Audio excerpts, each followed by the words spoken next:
Last topic में हमने Huygens principal को डिस्कस किया था। हाइजेंस प्रिंसिपल का थ्योरी वगैरह सारा लिखा था, ठीक है। तो आज जो है आज हम रिफ्लेक्शन और रिफ्रैक्शन को एक्सप्लेन करेंगे on the basis of Huygens theory, ठीक है। So we are going to explain today reflection and refraction on the basis of what, Huygens theory. Hello, Huygens के मुताबिक लाइट जो है ये वेव फ्रंट्स की फॉर्म में चलती है। तो अगर लाइट वेव फ्रंट्स की फॉर्म में चलती है, इसका मतलब है हाइजेंस की थ्योरी रिफ्लेक्शन और रिफ्रैक्शन भी एक्सप्लेन करनी चाहिए, है कि नहीं? बिकॉज हाइजेंस बोल रहा है लाइट किस फॉर्म में चलती है, वेव फ्रंट्स की फॉर्म में, ठीक है। अगर वेव फ्रंट्स की फॉर्म में लाइट चलती है तो लाइट एक कारनामा दिखाती है रिफ्लेक्शन का, और लाइट एक दूसरा कारनामा दिखाती है रिफ्रैक्शन का। तो हाइजेंस की वेव थ्योरी भी इनको एक्सप्लेन करनी चाहिए, इसको, रिफ्लेक्शन को और रिफ्रैक्शन को। अगर हाइजेंस की वेव थ्योरी इसको एक्सप्लेन कर पाती है तो हम मान सकते हैं, ठीक है, हाइजेंस ने किसी हद तक सही बोला है। क्लियर है? तो आज हम देखते हैं कि क्या हाइजेंस की वेव थ्योरी रिफ्लेक्शन और रिफ्रैक्शन का प्रूफ दे सकती है, क्या उसको एक्सप्लेन कर सकती है। That we are going to study today. Okay, so let's start with proof of laws of reflection and refraction. Laws of refraction, पहले लॉज ऑफ रिफ्रैक्शन देखते हैं on the basis of Huygens theory.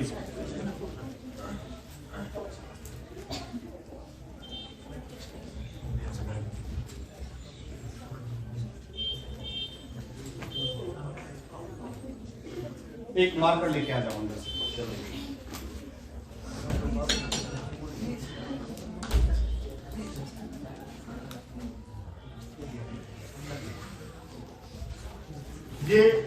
This question was asked in year 2019 in your class 12 physics। Man exam जो जेके board ने conduct किया था उसमें आया था state Huygens principle and give the proof of laws of refraction on the basis of Huygens principle. This was asked. तो देखिए, हम इसका प्रूफ देना स्टार्ट करते हैं। पहले रिफ्रैक्शन का प्रूफ देंगे, ओके। अब इधर देखिए, लिसन टू मी।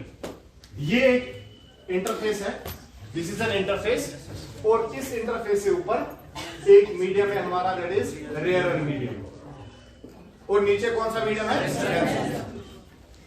ठीक है। अब हाइजेंस के मुताबिक लाइट वेव फ्रंट्स की फॉर्म में चलती है। क्या हुआ? आप खाते क्या हो? आप शायद क्लास के दौरान खाते हो। अब देखिए, अब ऊपर से रेयर मीडियम है, नीचे से डेंसर मीडियम है। हेलो, लाइट जब रेयर से डेंसर मीडियम जाती है, हमें पता है लाइट बेंड हो जाती है कि नहीं? Light bends when it goes from rare to denser, ठीक है। तो अब हम यहां पे हम हाइजेंस की वेव थ्योरी का इस्तेमाल करके लाइट का रिफ्रैक्शन कराएंगे। इससे पहले रे थ्योरी हमने यूज की थी, रे को भेजते थे हम। अब हाइजेंस की वेव थ्योरी का यूज करके लाइट को वेव फ्रंट्स की फॉर्म में भेजेंगे, ठीक है। बिकॉज हाइजेंस के मुताबिक लाइट वेव फ्रंट्स की फॉर्म में चलती है, ठीक है। तो हमने माना कि ये वेव फ्रंट्स यहां से आ रहे हैं। This is wave front number 1, like this is coming, ठीक है। ये यहाँ पे सोर्स है कोई लाइट का, चलिए सन ही मान लेते हैं। तो सन से आया ये वेव फ्रंट, ठीक है। ये यहाँ पे इंटरफेस है, मतलब इससे ऊपर रेयर मीडियम, इससे नीचे डेंसर मीडियम, ओके। ये वेव फ्रंट का हमने नाम रखा A B, okay. This wave front has come. तो ये वेव फ्रंट का ये वाला पार्ट देखिए, ये वाला पार्ट कहां पे है? इंटरफेस पे। ये वाला पार्ट अभी कहां पे है? रेयर मीडियम में। समझ आया? तो देखिए, इस वाले वेव फ्रंट का ये वाला पार्ट डेंसर मीडियम में घुसने वाला है, और इसी वेव फ्रंट का ये वाला पार्ट अभी हवा में है। समझ आया? देखिए, हमें ऑलरेडी ये पता है कि नीचे से डेंसर मीडियम है, ऊपर से रेयर मीडियम है। तो जब ये वाला वेव फ्रंट डेंसर मीडियम में घुस जाएगा तो डेंसर मीडियम में घुसते इसकी स्पीड कम हो जाएगी, और ये वाला पार्ट जो वेव फ्रंट का है ये अभी रेयर मीडियम में है, तो इसकी स्पीड अभी ज्यादा होगी। क्लियर है इतना? अब थोड़ा ध्यान से देखिए, ये वाला वेव फ्रंट यहां से यहां आएगा, ऐसे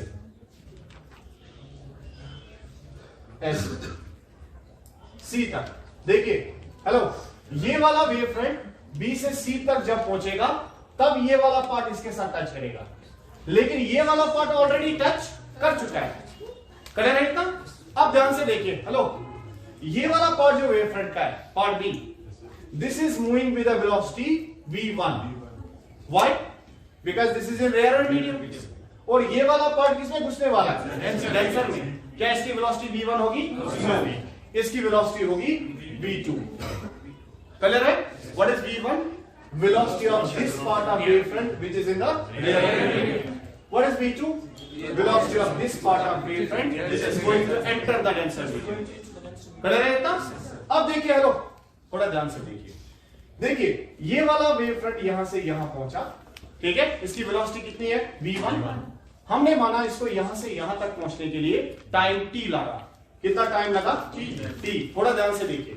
ये वाला वेवफ्रंट, ये वाला पार्ट, ये b से c पहुंचा, हवा में अभी चल रहा है या रेयर मीडियम में चल रहा है.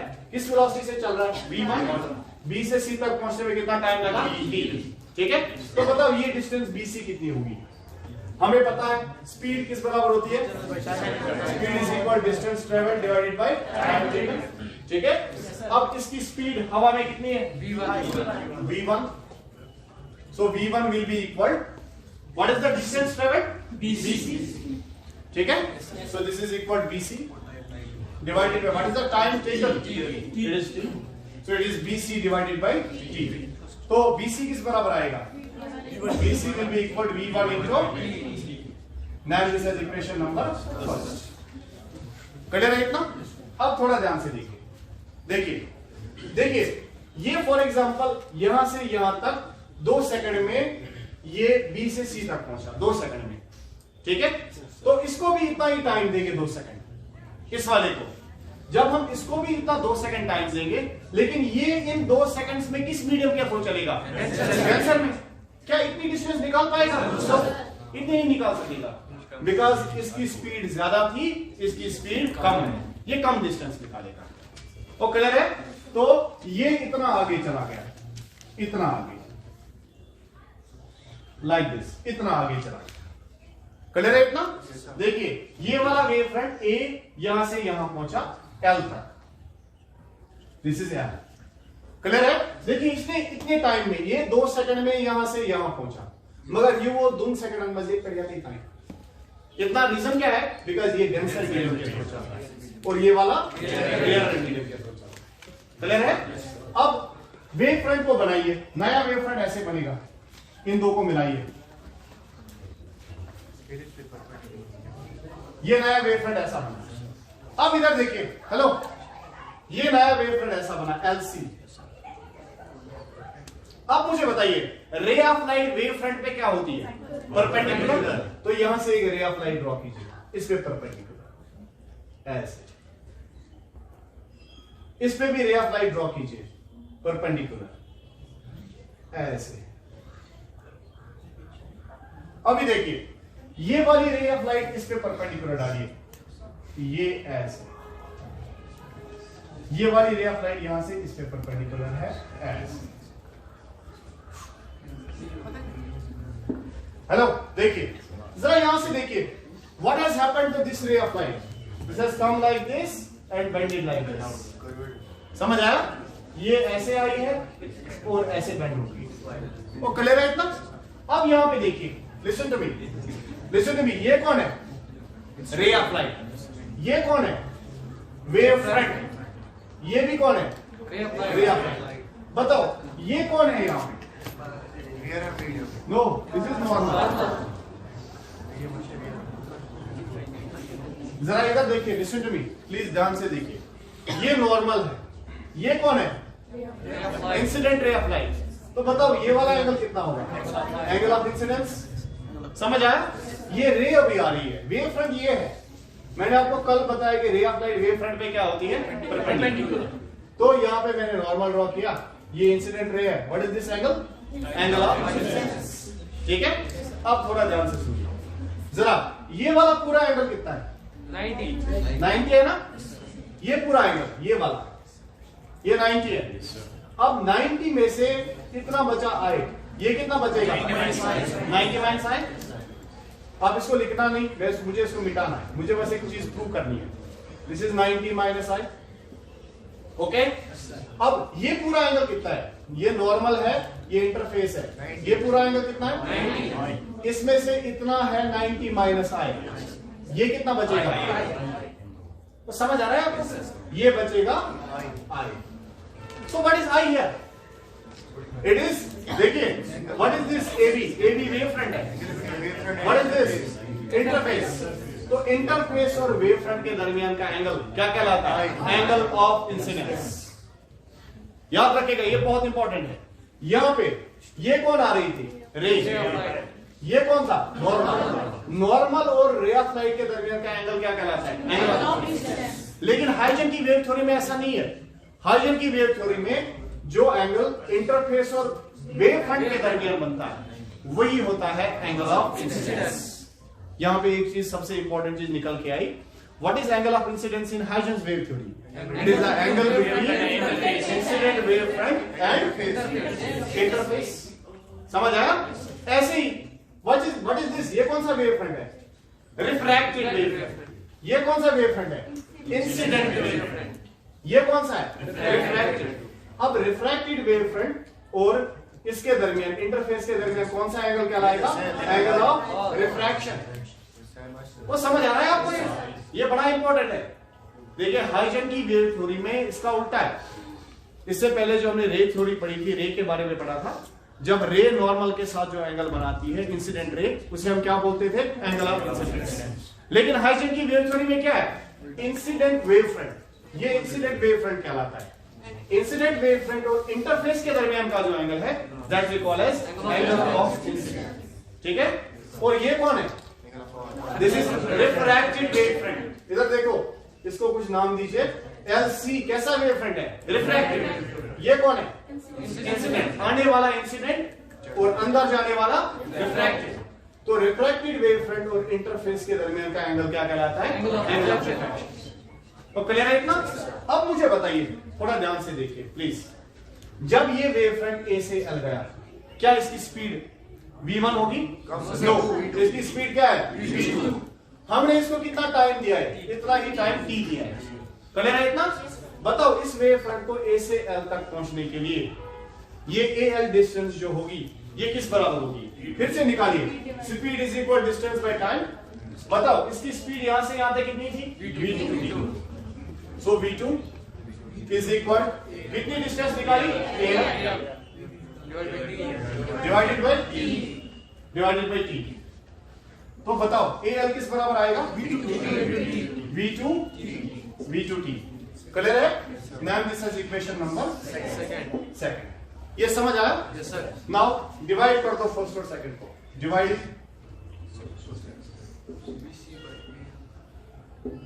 First and second. So we will get bc divided by al. This is equal v1t divided by v2t. Clear है? tt क्या हो जाएगा? So bc divided by al. This is equal v1 divided by v2. इसको आप equation number third नाम। Clear है इतना? ये समझ आया? अब देखिए जरा ये वाली ट्रायंगल देख लीजिए। See this triangle, triangle A B C, triangle A B C. Now in triangle A B C जरा साइन आई निकालिए। Some people have perpendicular divided by hypotenuse. Which is perpendicular? BC. Which is hypotenuse? AC. समझ आ रहा है आपको? ये triangle में A B C, some people have perpendicular divided by hypotenuse. Which is perpendicular? BC. Which is hypotenuse? AC. So sin I is equal, some people have perpendicular BC divided by AC. तो BC किस बराबर आएगा? BC will be equal AC sin I. AC into sin I. AC into sin. ठीक है? इसको ऐसे ही रखिएगा। फिर आपने तो सही base A B C base है ना? ए बी एसी वाला। नो, एसी नहीं है बेस। AC is hypotenuse. Longest side is hypotenuse. हाँ?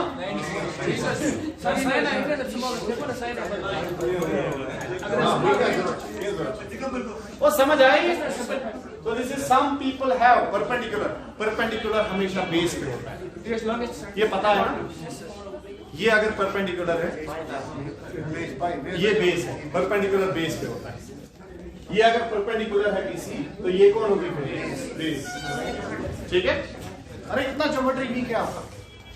अब देखिए ट्रायंगल ABC में sin I निकाला। Some people have perpendicular is BC, where the hypotenuse is AC. तो BC upon AC, BC किस बराबर आएगा? AC sin I। क्लियर है इतना? अब ये वाली ट्रायंगल देख लीजिए, triangle ALC। In triangle ALC, in triangle ALC, जरा इस वाली ट्रायंगल में sin R निकालो। इस वाली ट्रायंगल में ALC sin R, some people have LC by what is LC divided by perpendicular कौन है? LC. AL is perpendicular, समझ रहे हैं? कौन सी ट्रायंगल है? ALC। तो बताओ परपेंडिकुलर कौन है? AL is perpendicular। ठीक है? Some people have perpendicular is AL AC divided by hypotenuse AC। ओ क्लियर है इतना? तो AL किस बराबर आएगा? AC sin R। क्लियर है इतना? ओ ये समझ आया आपको? हाँ? अब इधर देखिए, ये AL निकला AC sin R और ये निकला यहाँ पे AC sin I। दोनों को डिवाइड कर दो। Then this is equation A and this is equation dividing A by B, BC divided by AL. dividing A by B। अब A को B से डिवाइड कर दो, we will get BC Divided by AL is equal to divided by AL। sin R. this is equal, BC किस बराबर है? AC sin I divided by AC sin R। AC cancel, BC divided by AL. so this is equal sin of I divided by sin of R। ये किस बराबर निकला? BC upon, इसको रख दो नाम इक्वेशन नंबर C। अब equation number third और इक्वेशन नंबर C देखो, BC upon AL, BC upon AL, when left hand sides are equal, right hand sides are also equal। Clear है इतना? सो यहाँ पे लिखता हूँ from equation third and equation C। तो बताओ sin I by sin R किस बराबर आएगा? sin I by sin R, this is equal V1 divided by V2। now what is this? अगर आपको याद हो, sin I by sin R, this is equal V1 divided by V2, this is refractive index। वो याद है आपको? sin I by sin R, this is equal V1 by V2, what is this? refractive index। that means sin I by sin R, this is equal to mu। वो clear है इतना? अब ये कौन सा लॉ है? Snell's law। इसका मतलब है we have, this is the proof of law of refraction। Snell's law है ना एक law, that means sin I by sin R is equal to mu। that means हमने प्रूव कर दिया हाइजन की वेव थ्योरी से कि सेकंड लॉ ऑफ रिफ्लेक्शन हमने प्रूव कर दिया। तो हाइजन की वेव थ्योरी जो है ये सही साबित हो। समझ आया आपको? ये कौन सा लॉ है? This is Snell's law.